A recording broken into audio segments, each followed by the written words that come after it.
16 বছর বয়স থেকে ডাক্তারের নেশা জাগে তার। পড়তে শুরু করেন আর আবিষ্কার করতে থাকেন নতুন নতুন চিকিৎসা উপায়। 18 বছর বয়সেই পুরো দমে ডাক্তার হয়ে যান তিনি। তার খ্যাতি ছড়িয়ে পড়ে দূর দূরান্তে। বিনা পয়সাতেও চিকিৎসা করতে থাকেন ইবনে সিনা। কাজের পাশাপাশি বাবাকে সাহায্য করতেন ইবনে সিনা আর বই লিখতেন। তার বাবা মারা যান অকালে।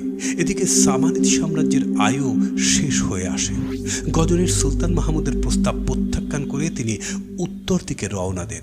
খোরাসান এলাকায় যাযাবরের মতো ঘুরতে ঘুরতে তিনি তার মেধা কাজে লাগাবার চেষ্টা করতে লাগলেন। নানা বাধা বিপত্তির পর কাস্পিয়ান সাগরের কাছে গোরগান এলাকায় এক বন্ধুর কাছে আশ্রয় পেলেন তিনি। সেখানে জ্যোতির্বিদ্যা আর যুক্তিবিদ্যার উপর লেকচার দিয়েই তার উপার্জন হতে থাকে। এখানেই তিনি তার মাস্টারপিস আল কানুন ফি আত্তিব রচনা শুরু করেন বলে ধারণা করা হয়।